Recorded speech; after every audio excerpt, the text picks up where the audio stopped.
च 1 फ्लैशबैक। एक जंगल के बीचों बीच एक बड़ा सा विला था। वो विला देखने में बहुत सुंदर था। संगमरमर से बना वो आलीशान विला रात में बहुत अच्छा चमक रहा था। बाहर से जितना आलीशान दिख रहा था, अंदर से उतना ही शानदार था। विला के अंदर पुराने से पुराना प्राचीन शिल्प रखा हुआ था और शोपीस थे। मेन हॉल के बीचों बीच एक बड़ी सी झूमर टंगी हुई थी। उसी विला के अंदर एक अंधेरे कमरे में कोई बैठा प्रोजेक्टर में कुछ फोटो या वीडियो देख रहा था। उस शख्स की आंखों से आंसू गिर रहे थे। प्रोजेक्टर की लाइट में उसके चेहरे को देखा जा सकता था। वो आदमी दिखने में बहुत ही हैंडसम था। नीली आंखें, परफेक्ट नाक, कुल मिलाकर वह लड़का बहुत ही आकर्षक था, जैसे कामदेव बैठे हों। पर वह आदमी इस वक्त तड़प रहा था, अपनी उन गलतियों के लिए जो अब माफी लायक नहीं रह गई थी, क्योंकि जिस इंसान के साथ उसने इतना गलत किया था, वह इंसान अब इस दुनिया में नहीं थी। वह तो उसे कब का छोड़कर चली गई थी, पर वह माफी मांगता भी तो कैसे? उसने खुद के ही हाथों अपनी बीवी की जान ली थी, और अब उसे सच्चाई का पता चला तो अब कुछ नहीं कर सकता। आदमी की आंखों में पानी भर गया था। वह अपनी धुंधली यादों में चला गया, जहां उसे दो हरी आंखें नजर आ रही थीं, जो बहुत मासूमियत से उसे देख रही थीं और कुछ समझने की कोशिश कर रही थीं। एक बड़ी सी हवेली, जो बाहर से जितनी खंडहर दिख रही थी, अंदर से उतनी ही लग्जरियस थी। इस हवेली के बेसमेंट में एक मासूम सी दिखने वाली लड़की को जंजीरों से बांधा गया था। वह लड़की देखने में बहुत खूबसूरत थी और उसकी उम्र यही कोई 19-20 साल की लग रही थी। उस लड़की की बड़ी बड़ी पलकें बंद थीं। वह देखने में दुबली पतली थी, जैसे उसे कई दिनों से खाना न मिला हो, फिर भी बहुत खूबसूरत लग रही थी। उसकी कमर तक आते लंबे घने बाल, हरी आंखें, और उन आंखों में भरपूर मासूमियत थी। देखने में वह किसी अप्सरा से कम नहीं लग रही थी। इस लड़की का नाम नेहा वर्मा था, जो अभी फर्स्ट ईयर की स्टूडेंट थी। जितनी खूबसूरत वह दिखती थी, पढ़ाई में उससे भी बेहतर थी। आप उसे ब्यूटी विद ब्रेन कह सकते हैं। नेहा को धीरे धीरे होश आ रहा था। तभी उसे पैरों की टक टक की आवाज आने लगी, जैसे कोई इस बेसमेंट की तरफ आ रहा हो। तभी गेट खोलने की आवाज आई। उसने देखा, एक आदमी, जो यही कोई 27-28 साल का होगा, उसके सामने आया। उसके पीछे एक लड़की भी थी, जो लगभग 26-27 साल की लग रही थी। यह आदमी और कोई नहीं, नेहा का पति था, वैराग्य सिंह शेखावत। दिखने में वह किसी के रोल मॉडल से कम नहीं था। उसकी नीली आंखें, परफेक्ट नाक और परफेक्ट फेशियल फीचर्स किसी को भी अपना दीवाना बना सकते थे। वह एशिया के नंबर 1 बिजनेस टायकून और माफिया किंग भी है। इन्होंने नेहा से शादी अपने दादाजी के दबाव में की थी। वह नेहा से नफरत करते हैं और उनके पीछे जो लड़की आ रही थी, वह और कोई नहीं, उनकी गर्लफ्रेंड सनाया रस्तोगी है। वैराग्य सनाया को बहुत पसंद करते हैं, लेकिन उसका चेहरा मेकअप से भरा हुआ किसी भूतनी से कम नहीं है। फिर भी देखने में वह ठीक ठाक है और एक मॉडल भी है, जो वैराग्य के बदौलत है। उसे वैराग्य से प्यार नहीं है, वह तो बस वैराग्य के पैसों के चलते उसके साथ रह रही है। फिर से कमरे का दरवाजा खुला और वैराग्य के 2 बॉडीगार्ड अंदर आए। वैराग्य ने कहा, होश में लाओ इसे। उसके बॉडीगार्ड्स ने नेहा के ऊपर ठंडा पानी डाल दिया, जिससे नेहा अचानक उठ गई। उसने सामने देखा तो उसका पति और उसकी गर्लफ्रेंड खड़ी थी। उसका पति सोफे पर किसी राजा की तरह बैठ गया। उसकी गर्लफ्रेंड भी उसके पीछे जाकर उसकी गोद में किसी बच्चे की तरह बैठ गई और गले लग गई, जैसे उसे नेहा से बहुत डर लग रहा हो। वैराग्य ने भी उसे गले लगा लिया। नेहा को ये देखकर अपने अंदर कुछ टूटा सा महसूस हो रहा था। वह अपने भरी आंखों से उन दोनों को देख रही थी। वैराग्य, तुम्हें क्या लगा था, नेहा? तुम मेरी शनाया को मारने की कोशिश करोगी और मुझे पता भी नहीं चलेगा। और वह नेहा को घूरते हुए देख रहा था। नेहा को उसकी आंखों में अपने लिए नफरत दिखाई दे रही थी। नेहा, मेरा यकीन करो, वैराग्य। मैंने शनाया को मारने की कोशिश नहीं की। वह तो शनाया ने मुझे खुद इस जगह पर बुलाया था। मेरी बातों का यकीन करो, नेहा रोते हुए बोली। बोलते हुए नेहा फ्लैशबैक में चली गई, जहां उसे शनाया ने एक गोदाम में बुलाया था। रोज की तरह नेहा कॉलेज से अपने घर आकर फ्रेश होकर डिनर प्रिपरेशन कर रही थी। उसके ससुराल में उसे सब प्यार करते थे, वैराग्य को छोड़कर, क्योंकि वैराग्य शनाया के प्यार में पूरी तरह अंधा हो चुका था। वह अपने परिवार से भी अब कटा कटा रहने लग गया था, क्योंकि उसके दादाजी ने उसे शनाया से शादी करने के लिए मना कर दिया था। वैराग्य के परिवार में अब बस उसके दादाजी और उसके भाई बहन रहते थे, क्योंकि उसके माता पिता का उसकी शादी के कुछ हफ्ते बाद ही एक कार एक्सीडेंट में देहांत हो गया था। तब से ही वैराग्य नेहा से और नफरत करने लग गया था, क्योंकि शनाया ने उसके मन में ये भर दिया था कि नेहा ने तुम्हारे माता पिता का एक्सीडेंट करवाया है और नेहा एक गोल्ड डिगर और लालची लड़की है। उसने तुम्हारी प्रॉपर्टी के लिए ये सब कुछ किया। और शनाया ने ऐसे सबूत बनाए थे जिसमें नेहा गलत दिखाई दे रही थी, पर यह सच नहीं था।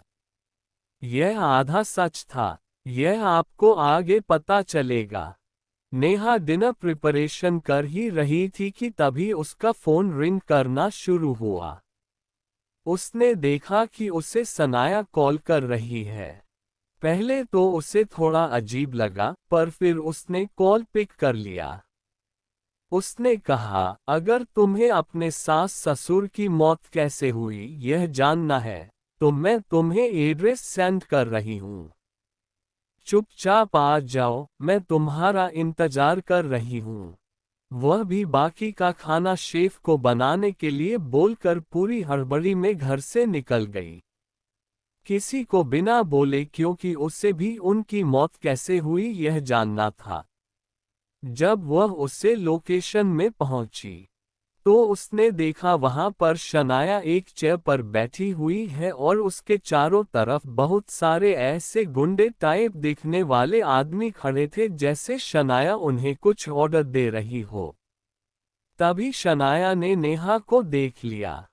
नेहा शनाया के पास जाकर खड़ी हो गई और बोली, क्यों बुलाया है मुझे यहाँ? तो शनाया बोली, इतनी भी जल्दी क्या है? अभी तो असली गेम शुरू होगा। नेहा को कुछ समझ नहीं आ रहा था कि शनाया क्या बोलने की कोशिश कर रही है। तब शनाया बोली, तुम्हें पता है वैराग्य के मम्मी पापा को किसने मारा? तो नेहा उसे अचंभे से देखने लगी, जैसे समझने की कोशिश कर रही हो। चट्टू नेहा को टॉर्च करना। अचानक से शनाया पागलों की तरह हंसने लग गई और बोली, मैंने मारा है वैराग्य के माता पिता को। तो नेहा अवाक रह गई।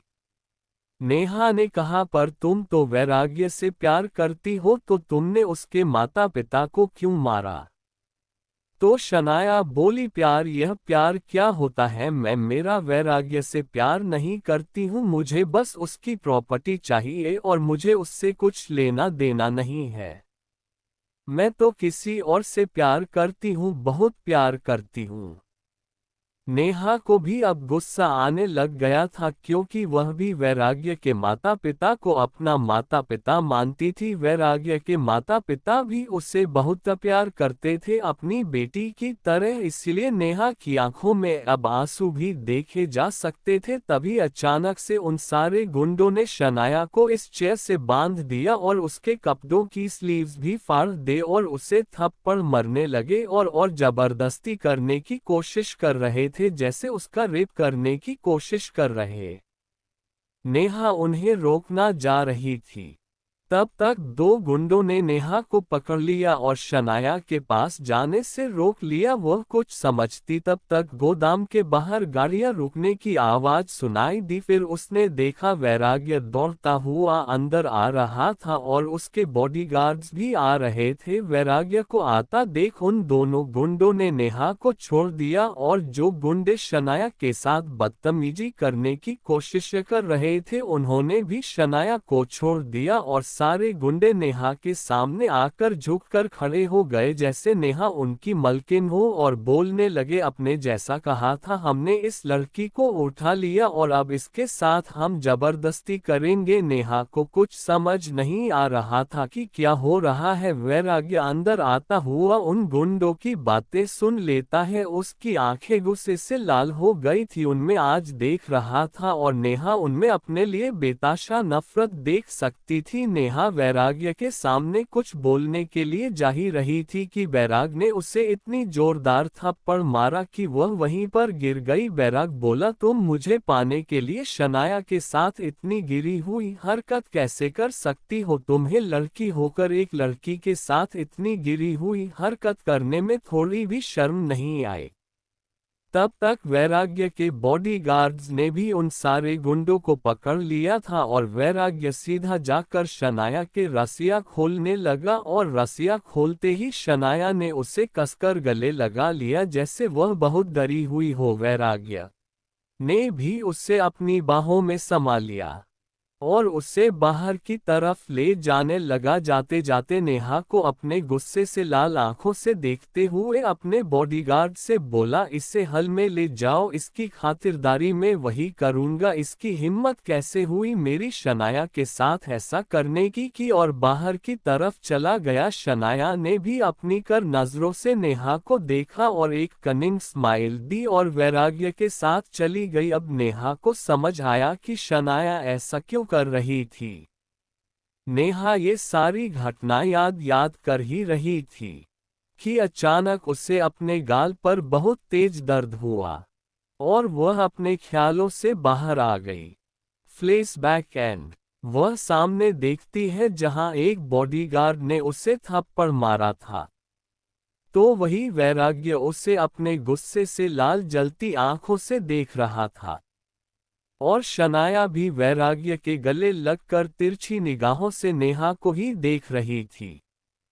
जहां उससे वैराग्य की आंखों अपने लिए बेतहाशा नफरत दिख रही थी, वही शनाया के चेहरे पर तिरछी मुस्कान थी। वैराग्य, तुम्हें क्या लगा था तुम मेरे माँ बाप को मार दोगी? मुझे पता नहीं चलेगा और मेरी शनाया को भी तुम मुझसे छीनना चाहती हो? तुम जैसे घटिया लड़की मैंने आज तक नहीं देखी। तुम्हें क्या लगा तुम जैसी दो कौड़ी की लड़की मेरे दिल में अपने लिए जगह बना लेगी? पहले तो मुझे लगा तुम मासूम होगी, पर तुम इतनी गिरी हुई हो मुझे पता नहीं था। वह तो अच्छा हो मेरी शनाया का जो उसने मुझे बताया कि कैसे तुमने गोदाम में अपने मुंह से खुद एक्सेप्ट किया कि तुमने मेरे माँ पापा का एक्सीडेंट करवा कर मरवाया है और उसके बाद तुम मुझे भी मार के अपने आशिक के साथ पूरी प्रॉपर्टी में ऐश करोगी। पर तुम ये भूल गई कि मैं कौन हूँ। वैसे भी 1 महीने से अच्छी खातिरदारी हो रही होगी यहाँ पे। और तिरछा मुस्कुराने लगा, तो वही नेहा अपने नम आंखों से वैराग्य को देख रही थी। जी हाँ, आप सही समझ रहे हैं। जिस दिन वैराग्य शनाया को गोदाम मिला था उसे दिन से नेहा को हेल में थी और वैराग जाकर उसे पर अपना गुस्सा निकालता, उससे बहुत टॉर्चर करता था और उसके साथ शनाया भी आ जाती थी। ताकि वह भी अपनी आंखों से नेहा को तड़प तड़प कर मारता हुआ देख सके। वैराग्य ने उसे इतना टॉर्चर किया था कि अब नेहा करने की हालत में आ गई थी। नेहा रोते हुए अपनी बात कहती है, मैंने तुम्हारे मॉम डैड को नहीं मारा, मैं तो खुद उन्हें अपना माता पिता मानती थी। वह मुझसे बहुत प्यार करते थे, मैं उन्हें क्यों मारूंगी। शनाया तुमसे झूठ बोल रही है। मेरी बातों पर यकीन करो। वह तुमसे प्यार नहीं करती है, वह तुम्हारी प्रॉपर्टी के लिए तुम्हारे साथ है, मेरी बातों पर यकीन करो। ये सुनते ही वैराग्य की आंखों में ज्वाला दहक उठी और वह मन में सोचने लगा, जो लड़की खुद मेरे पैसों के पीछे पड़ी हुई है वह कैसे बोल सकती है कि शनाया मेरी प्रॉपर्टी के लिए मुझसे प्यार करती है। ये सुनकर उसे बहुत गुस्सा आया और उसने अपने बॉडीगार्ड को बोल नेहा के ऊपर कोड़े बरसाने के लिए कहा। बॉडीगार्ड ने भी वैराग्य की बात सुनकर नेहा के ऊपर घोड़े बरसाने शुरू कर दिए। क्योंकि वैराग्य उनका बॉस था, वह मन नहीं कर सकता था, पर नेहा की हालत देख उसे भी अब अच्छा नहीं लग रहा। क्योंकि वह सभी बॉडीगार्ड शनाया को अच्छी तरह से जानते हैं कि वह कैसी लड़की है, पर उसके बूस तो उसके प्यार में पूरे अंधे हैं कि कुछ सुनाई नहीं देता उन्हें।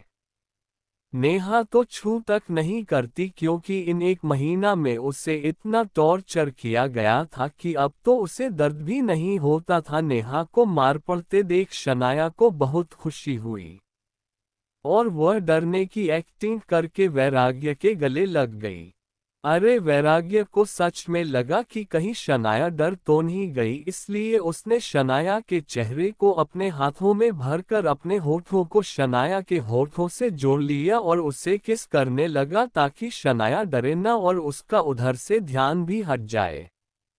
और यह मंजर देखकर नेहा को तो ऐसे लगा जैसे किसी ने उसके सीने से दिन निकाल लिया हो। उसे इतनी कोड़े खाने के बाद जो दर्द का एहसास नहीं हुआ था। यह मंजर देख के उसका दिल दर्द कर रहा था और शनाया भी नेहा को और दर्द में तड़पता हुआ देखने के लिए अपने दोनों हाथों को वैराग्य के गार्डन में लपेटकर वह भी बैक किस करने लगी और तिरछी निगाहों से नेहा को देखने लगी। वैराग्य एक बिजनेसमैन होने के साथ साथ एक माफिया किंग भी था, तो उसकी एक आदत थी कि वह जिससे भी मरता था उसके दिल को निकालकर अपने पास प्रिजर्व करके रखता था। वैराग्य किस करना रोक कर नेहा की तरफ देखा है और बोलता है, चलो आज मैं तुम्हें इस दर्द से आज़ाद करता हूं। पर दर्दनाक तरीके से उसने अपने बॉडीगार्ड से एक धारदार खंजर लाने को कहा और उसने शनाया को उस रूम से बाहर भेज दिया ताकि वह यह मंजर देखकर डरे ना। शनाया तो यहाँ रुकना चाहती थी ताकि वह नेहा को अपनी आंखों के सामने मरता हुआ देख सके, पर उसे वैराग्य के सामने मासूम होने का दिखावा भी करना था, इसीलिए वह चुपचाप कमरे से बाहर चली गई। फिर उसका बॉडीगार्ड एक खंजर लाकर वैराग्य के हाथों में दे दिया और वैराग चलता हुआ नेहा के पास आया और उसके बालों को पीछे से पकड़कर जोर से खींचा। नेहा को अपने बालों पर बहुत दर्द महसूस हो रहा था। नेहा नम आंखों से वैराग्य को देखने लगी और बोली, तुम बहुत पछताओगे, देख लेना। वैराग्य को पता नहीं क्यों आज बहुत अजीब लग रहा था, ऐसा जैसा कोई अपना उसे छोड़कर जा रहा हो, पर उसने इस बात को साइड में रख दिया और नेहा को देखकर तिरछा मुस्कानता हुआ बोला, वैराग्य सिंह शेखावत उर्फ किंग किसी चीज के लिए नहीं पछताता है, और उसे खंजर को लेकर नेहा के सीने में घुसा दिया और चिरकर नेहा के दिल को निकल लिया। नेहा के सांसें थम चुकी थी, पर उसके चेहरे पर दर्द भरी मुस्कान लिए वैराग्य को देख रही थी। वैराग्य को पता नहीं क्यों उसकी यह मुस्कान देखकर अपने दिल में दर्द महसूस होने लगा, पर उसे सब चीज को साइड में रखकर उसका दिल निकालकर वहां से बाहर निकल गया। Bye bye. आगे जानने के लिए बने रहे मेरी कहानी पर। चैप्टर 3 धोखा पछतावा। अब आगे। वो जो पहले मैंने फ्लैशबैक दिखाई थी वो नेहा का था। अब मैं मेल लीड का फ्लैशबैक एंड करूंगी तो आप लोग कंफ्यूज मैच होना। वह अंधेरे में बैठा आदमी अभी सोच ही रहा था कि अचानक उसका फोन रिंग होने लगा। वो अपने ख्यालों से निकलकर फोन की तरफ देखता है तो उसमें जान नेम फ्लैश हो रहा था। ये नाम देख के उस आदमी की आंखें गुस्से से लाल हो गई और उन आंखों में गिल्ट देखा और पछतावा देखा जा सकता था। उस आदमी ने कॉल पिक किया तो उधर से शहद से भी मीठी आवाज आई तो उसके हाथों की मुट्ठी काश गई। उधर से किसी लड़की की आवाज आई जो उसे घर आने को कह रही थी। उस आदमी ने बस उसकी बात सुनी और कॉल कट कर दिया। ये आदमी और कोई नहीं, नेहा का एक्स हस्बैंड वैराग्य सिंह शेखावत था और अभी जो लकड़ी इसको कॉल की थी वो इसकी गर्लफ्रेंड सनाया थी जिसे वैराग्य ने हाल ही में शादी की थी, जो अब उसकी वाइफ थी। उसे याद आने लगा उसने कैसे वो मीटिंग के लिए बार के एक प्राइवेट रूम में मीटिंग करके बार से निकल ही रहा था कि उसे लगा कि उसने अपनी वाइफ सनाया को देखा। तो उसने उसका पीछा किया ताकि वो उसे सरप्राइज दे सके। उसने देखा सनाया अपने प्राइवेट रूम के अंदर गई, जो उसका हमेशा से बुक रहता है। वो ये देख के मुस्कुराया और जैसे ही दरवाजे का हैंडल पकड़कर अंदर जाने को हुआ, अंदर की बात सुनकर उसके पैरों तले जमीन खिसक गई। उसने सुना अंदर से सनाया और एक आदमी की आवाज आ रही है और वो लोग उसकी एक्स वाइफ की बात कर रहे थे कि कैसे उन्होंने उससे वैराग्य के माता पिता को मारा और सारा दोष नेहा के ऊपर डाल दिया था और कैसे नेहा को गोदाम में बुलाकर उसे फंसाया था और वैराग्य के हाथों ही उसकी जान ले ली। वो ये सब सुन सदमे में ही था कि कुछ देर में उसे अंदर से अजीब अजीब आवाजें सुनाई देने लगी। तो उसने हल्का सा डोर ओपन किया तो सामने का नजारा देखकर वो अभी नेहा को मारने वाली बात सुन के सदमे में था वो और सदमे में चला गया, क्योंकि वह उसकी वाइफ सनाया किसी अनजान इंसान के साथ हमबिस्तर हो रही थी। सनाया का चेहरा दिख रहा था पर उस इंसान का चेहरा वैराग्य को नहीं दिख रहा था। उसे खुद से घिन आ रही थी। अब उसे एहसास को रहा था कि जब भी वो सनाया के हमबिस्तर होता था तो उसे अजीब क्यों लगता था और वो अपनी वाइफ को जलाने के लिए उसके सामने उसे किस करता था। अब उसे एहसास हो रहा था कि नेहा को कैसा महसूस हो रहा होता होगा जब वो उसके सामने ही सनाया से क्लोज जाता था। उसे अभी ऐसा महसूस हो रहा था कि वो खुद को खत्म कर ले। वह वहां से जल्दी निकलकर बार से बाहर निकल गया और अपने प्राइवेट विला में आ गया जिसका पता किसी को नहीं था। वह एक दोस्त छोड़कर जो इसका बहुत अच्छा दोस्त था, पर शनाया के चक्कर में उसने अपने सबसे अच्छे दोस्त से दोस्ती तोड़ दी थी। वैराग्य जिस सोफे पर बैठा था उसी के सामने एक कांच के टेबल के ऊपर एक कांच का बॉक्स रखा था। उसके अंदर एक इंसानी दिल रखा गया था। ये दिल और किसी का वैराग्य की एक्स वाइफ नेहा कहा था, जो वैराग्य से बहुत प्यार करती थी, पर वैराग्य ने उसके प्यार की कभी कदर नहीं की। वैराग्य आंसू भरी आंखों से उसे कांच के बॉक्स को उठना है और अपने सीन से लगा लेता है। उसे ऐसा एहसास हुआ जैसा उसने नेहा को अपने सीने से लगाया है, पर अब उसे भी पता था कि नेहा उससे बहुत दूर चली गई है, जो अब उसके पास आना नामुमकिन था। उसे बहुत पछतावा हो रहा था। वैराग्य बोला, मुझे माफ कर देना वाइफी, मैं तुम्हारी बातों पर यकीन नहीं किया और उसे धोखेबाज की बातों पर यकीन किया। तुमने सच कहा था, मैं पछताऊंगा और अब मैं बहुत पछता रहा हूँ। वाइफी प्लीज मुझे माफ कर देना, अपने हब्बी को माफ कर देना, बोलकर फफक कर रोने लगा। और फिर से बोला, तुम तो मुझसे बहुत प्यार करती थी ना, प्लीज मुझे माफ कर देना, मैं तुम्हारा बदला जरूर लूंगा, मैं किसी को नहीं छोड़ूंगा और अपने आप को भी सजा दूंगा, क्योंकि डोक तो मैंने तुम्हें दिया था। उसकी आंखों में अभी किसी को मार देने की चाह दिख रही थी। वह खुद से बात कर ही रहा था, उसका फोन फिर से रिंग करने लगा। उसने देखा फिर से शनाया का कॉल आ रहा था। ये देखकर उसके हाथों की मुट्ठियां कांप गई।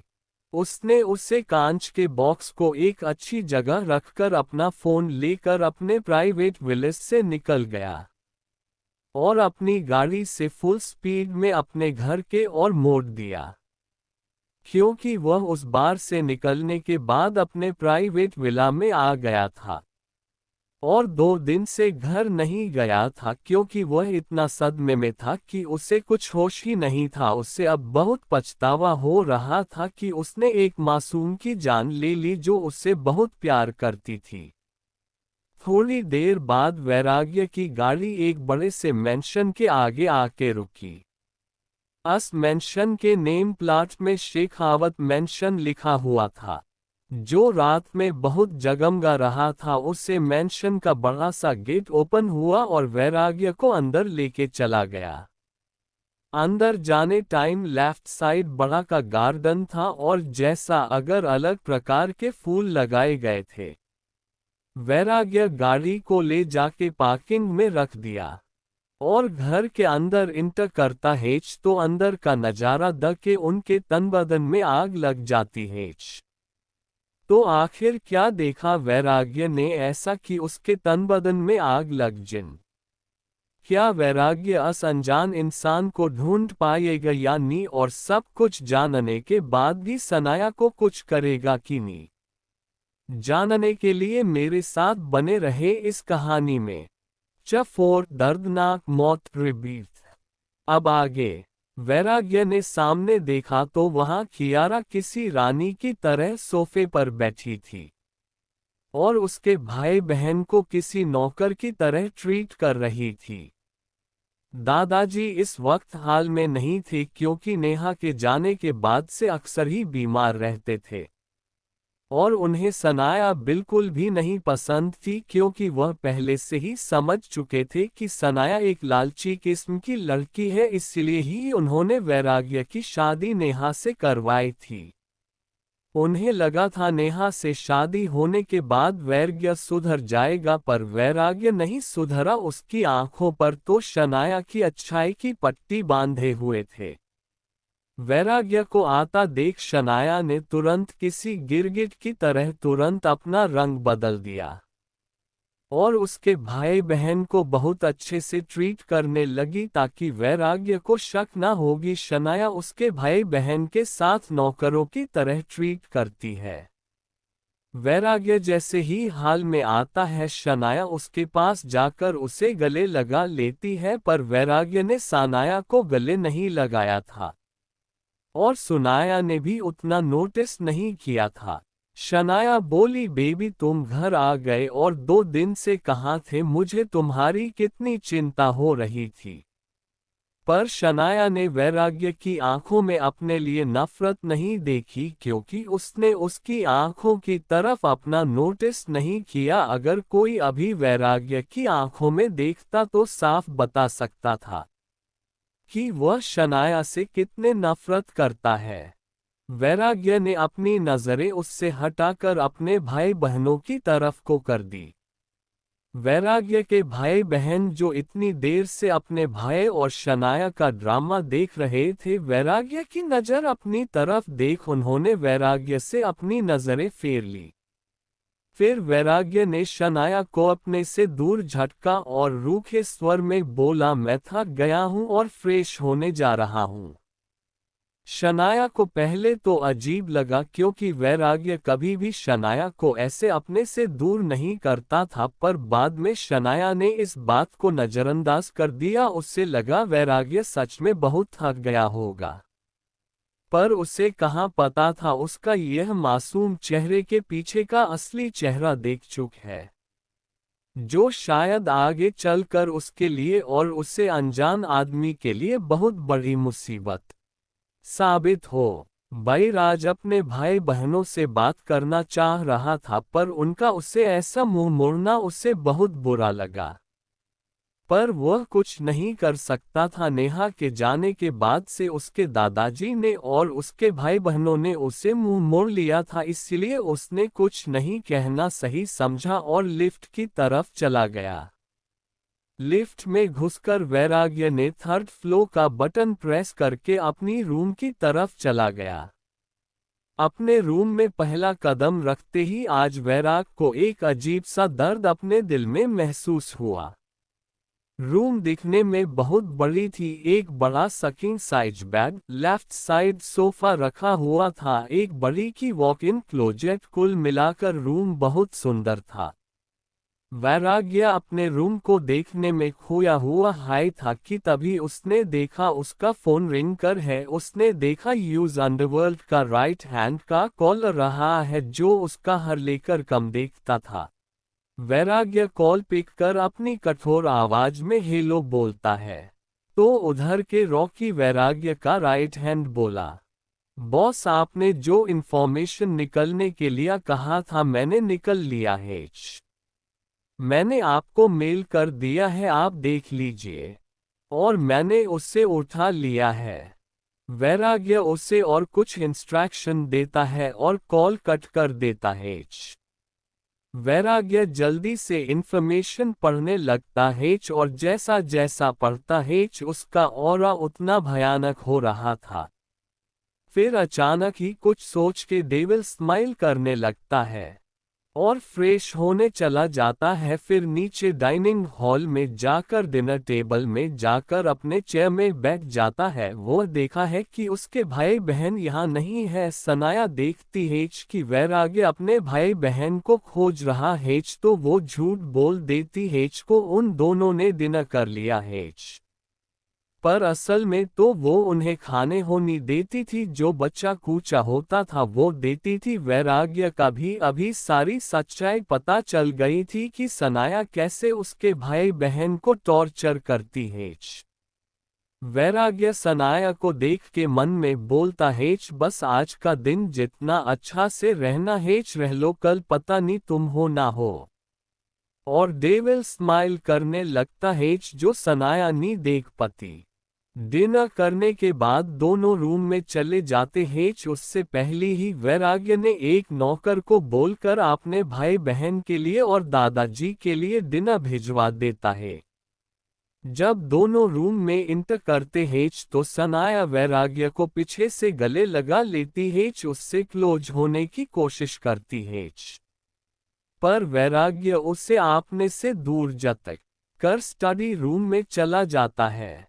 सनाया को बहुत अजीब लगता है क्योंकि वैराग्य ऐसे में तो बस मौका खोजता था उसके करीब आने के लिए, और अब जब वो खुद उसके पास जा रही थी तो वो उसका यूं झटकना अजीब तो लगता है, पर वो इग्नोर करके सोने चली जाती है। अगली सुबह सनाया अभी मॉल शॉपिंग करने आई थी। वो शॉपिंग करके गाड़ी की तरफ जा ही रही थी कि कोई उसके मुंह पे कुहेच रखता है और बेहोश कर देता है और वहां से ले जाया है। एक खंडर जैसा महल के बेसमेंट में इस वक्त दो लोग बांधे हुए थे। उनमें से एक लड़का और एक लड़की थी। इस लड़के की हालत बहुत खराब थी, ऐसा लग रहा था उसे बहुत टॉर्चर किया गया हो। लड़की अभी बेहोश थी। तभी कोई इस बेसमेंट में एंटर करता है और इस लड़की को होश में लाने को बोलता है। तो उस आदमी के बॉडीगार्ड इस लड़की के ऊपर एक बाल्टी पानी उड़ेल देता है जिससे वह लड़की हड़बड़ा के उठ जाती है, और जब सामने देखती है तो अपने साथ वाले लड़के को देख शक हो जाती है। ये लड़का और कोई नहीं इसका बॉयफ्रेंड साहिल था। वह लड़की देखी है कि उसके बॉयफ्रेंड को बहुत टॉर्चर किया गया था और ये लड़की और कोई नहीं शनाया थी। शनाया और उसका बॉयफ्रेंड साहिल एक दूसरे को देख ही रहे थे क्योंकि उनके मुंह पट्टी बंधी हुई थी। वह कुछ बोल नहीं पा रहे थे, बस उनके मन में एक ही ख्याल चल रहा था कि उनका किडनैप किसने किया है। तभी शनाया, साहिल और वहां पर जितने भी बॉडीगार्ड्स थे उनके कानों में टक टक शूज की आवाज आ रही थी। यह आवाज सुनकर तो सभी बॉडीगार्डों की हवा टाइट हो गई थी। यार, किसी की नहीं, उनके बॉस के जूते की आवाज है। शनाया और साहिल तो उसे आदमी को देखकर एकदम डर ही गए थे क्योंकि उनके सामने इस वक्त और कोई नहीं, वैराग्य खड़ा था। वैराग्य को देखकर शनाया को लगता है वह उससे बचाने आया है। तभी वैराग अपने बॉडीगार्ड को कुछ इशारा करता है तो वह जाकर शनाया के मुंह से पट्टी हटा देता है। शनाया के मुंह से पट्टी हटते हैं। शनाया बोली, बेबी प्लीज मुझे बचाओ, ये लोग मुझे मारना चाहते हैं, तुम या मेरे लिए आए हो ना। और बहुत उम्मीद से वैराग्य को देखते हैं। वैराग्य के चेहरे पर इस वक्त सर्द भाव थे। उसे देखकर पता लगाना मुश्किल था कि वह क्या सोच रहा है। अचानक ही वैराग्य जोर जोर से हंसने लगा। उसकी हंसी इतनी भयानक थी कि वहां जितने भी लोग थे वह उसकी हंसी सुन डर गए।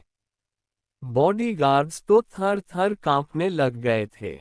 वैराग्य अचानक अपनी हंसी रोककर शनाया से बोला, और तुम्हें क्यों लगता है कि मैं यहाँ तुम्हें बचाने आऊंगा? शनाया ये सुनकर शॉक हो जाती है। मैं तो यहाँ तुम्हें हमेशा हमेशा के लिए इस दुनिया से आज़ाद करने आया हूँ, और चिंता मत करना, तुम्हारे पीछे पीछे तुम्हारा यह आशिक भी जाएगा। और बोला, क्यों मेरे प्यारे दोस्त, जाओगे न अपनी मासूका के पीछे? अब आप सब सोच रहे होंगे कि वो साहिल को अपना प्यारा दोस्त क्यों कह रहा है।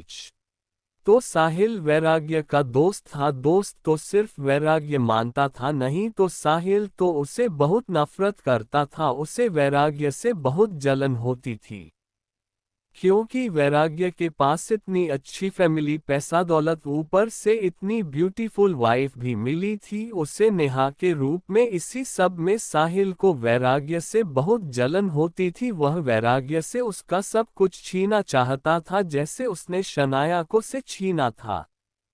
वैराग्य अचानक से जाकर साहिल का गला पकड़ लेता है और बोलता है, तुम दोनों को क्या लगा कि मुझे पता नहीं चलेगा कि कैसे तुम दोनों ने मेरे माँ बाप को मार और कैसे मेरी बीवी को भी फंसाया और मेरे ही हाथों मरवा दिया?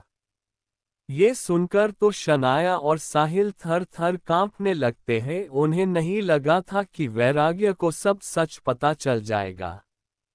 शनाया बोली, मैं तो तुमसे प्यार करती हूँ वैराग्य, तुम भी तो मुझसे प्यार करते हो, प्लीज मुझे छोड़ दो। वैराग्य बोलता है, प्यार वह भी तुमसे? तुम्हें ऐसा क्यों लगता है कि मैं तुमसे प्यार करता हूँ? वह तो एक बार तुमने मेरी जान बचाई थी और मेरा बस तुमसे अट्रैक्शन था, मुझे कोई तुमसे प्यार व्यार नहीं हुआ था। और मैं अपनी नफरत में इतना अंधा हो गया कि नेहा को जलाने के चक्कर में मैं तुम्हारे बहुत करीब आ गया था। मुझे भी लगा था तुम एक मासूम लड़की हो, तुम्हें एक चांस दूंगा हमारे रिश्ते के लिए, पर तुम तो एक धोखेबाज निकली। तुम्हारे चक्कर में मैंने अपनी वाइफ को मार दिया जो मुझसे बहुत प्यार करती थी। बोलते हुए वैराग्य का गला रूंध गया। शनाया और साहिल तो वैराग्य को इमोशनल होता हुआ देखकर शोक हो गए क्योंकि वैराग्य की आंखों में आंसू उन्होंने कभी नहीं देखा था बचपन से लेकर अब तक। वैराग्य बोला, बस बहुत हो गया, अब आए इन्हें इतनी टॉर्चर करो कि यह यही मर जाए मेरे सामने। यह ऑर्डर देके वैराग्य वहीं सोफे पर जाकर बैठ गया। बॉडीगार्ड्स उन दोनों को टॉर्चर करने लगे। उससे बेसमेंट में उन दोनों की ठीक है गूंजने लगी जो बहुत भयानक थी। एक पल के लिए रूम के बाहर खड़े रॉकी भी डर गया था जो अपने बॉस के साथ ही यहाँ आया था पर रूम के अंदर नहीं गया था।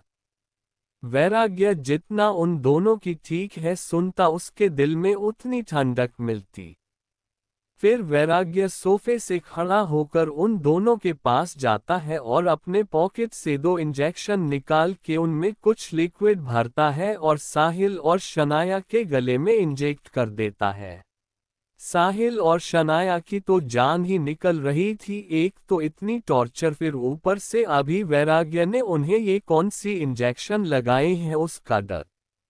सनाया हड़बड़ी में बोली, ये तुमने कौन सी इंजेक्शन लगाए हैं हमें? तो वैराग्य बोला, ज्यादा नहीं, इस इंजेक्शन से बस तुम लोगों के शरीर में छाले पड़ जाएंगे, तुम्हारे शरीर में इतना दर्द होगा कि तुम मरना पसंद करोगे, पर तुम मर भी नहीं सकते क्योंकि तुम्हारा शरीर पैरालाइज हो जाए रहेगा। इतना बोलकर वह फिर से सोफे पर जाकर बैठ जाता है और अपने बॉडीगार्ड से बोलकर दोनों की रस्सियां खोलना बोलता है। बॉडीगार्ड भी उसके ऑर्डर फॉलो करके उनकी रस्सियां खोल देते हैं, दोनों को जमीन पर पटक देते हैं। कुछ ही मिनट में उनकी दर्दनाक मौत हो जाती है। इतने से भी वैराग्य का दिल नहीं भरा तो उसने अपनी गन निकाल कर दोनों के ऊपर लगातार फायरिंग करना शुरू कर दिया और जब तक उसका गुस्सा शांत नहीं हुआ फायरिंग करता रहा। फिर वैराग्य बोला, क्लीन दिस मेस। इतना कहकर वैराग्य उस खंडहर से निकल गया और किसी को भी अपने पीछे आने से मना कर दिया। रॉकी भी अपने बॉस के पीछे जाना चाहता था लेकिन वैराग्य ने उसे अपने पीछे आने से मना कर दिया। बैग अपनी गाड़ी लेकर एक पहाड़ी में गया जिसके अंत में एक बहुत बड़ा खाई था। गाड़ी का अचानक ब्रेक करने से टायर रगड़ने की आवाज बहुत तेज आई। वैराग्य गाड़ी से निकाल पहाड़ी की चोटी पर पहुंच गया और अचानक से जोर से चिल्लाकर अपने घुटनों के बल बैठ गया और जोर जोर से रोने लगा।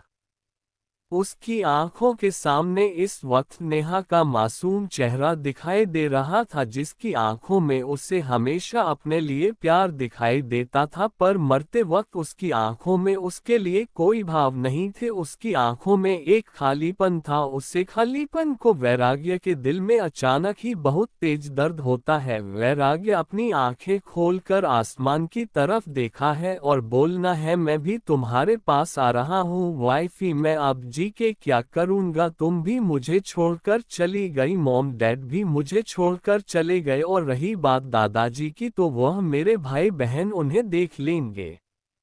मैं कितना बड़ा बेवकूफ हो जो तुम्हारी अच्छाई नहीं देख पाया। मैं भगवान से यही दुआ करूंगा कि अगले जन्म में मुझे तुम्हारा साथ मिले। और अपना गन निकाल के अपने आप को शूट कर लेता है। बैरागी का शरीर बेजान हो के उसे खाई में गिर जाता है। चैप्टर 5 एक नई शुरुआत।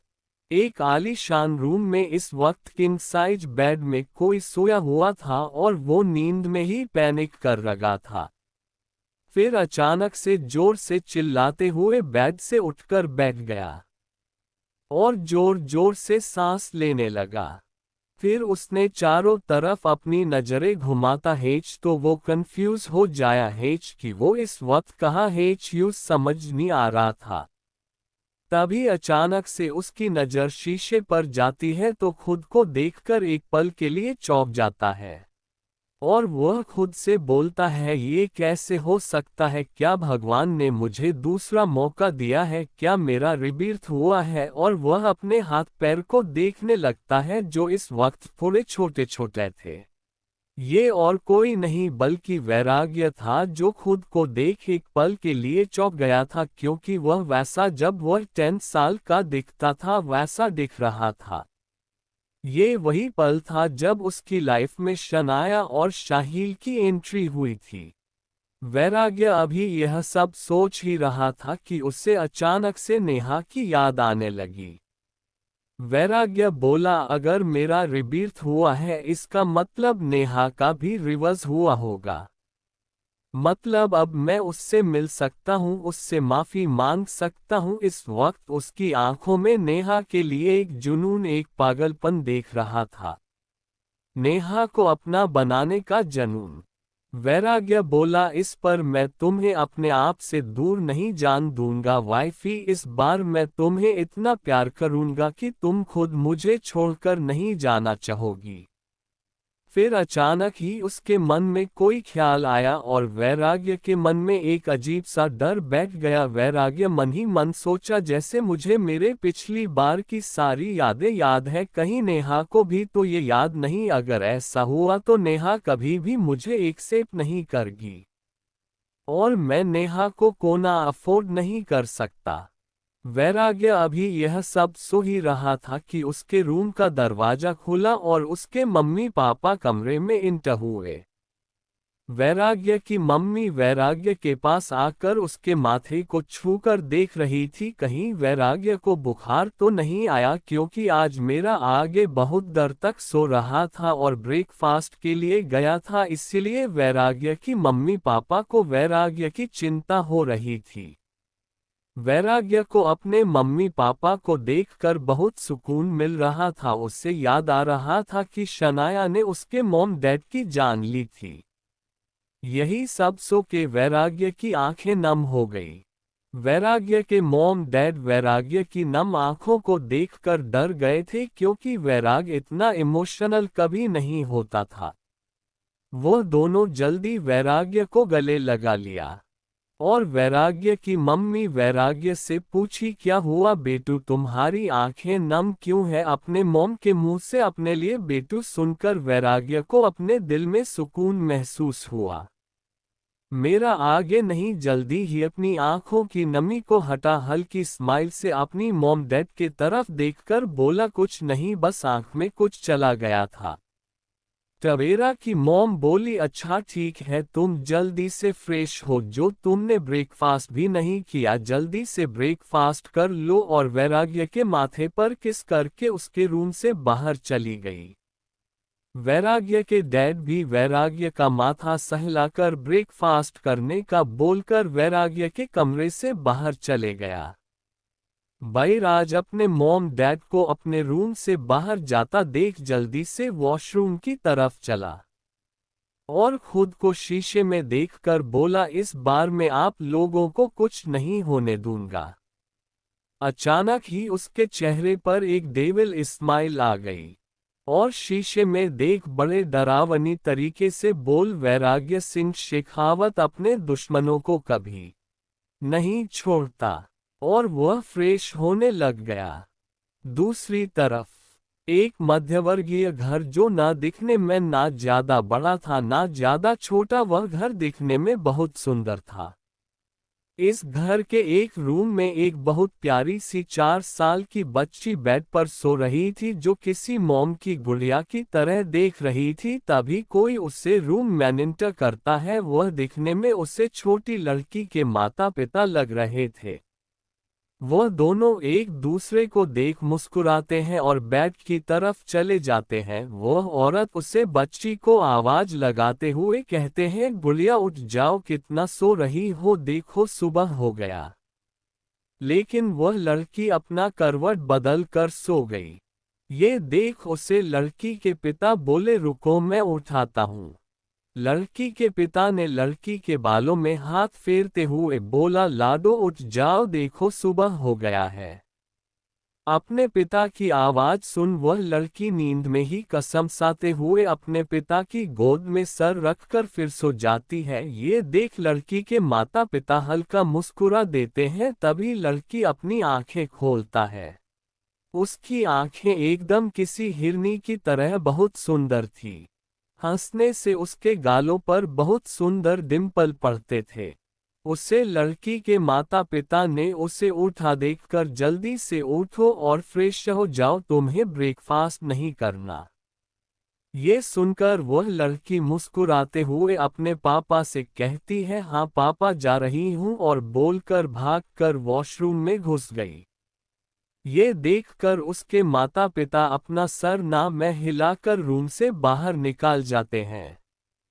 वह वॉशरूम जाकर खुद को शीशे में देखती है और खुद से बोलता है, ये वैराग्य कौन है?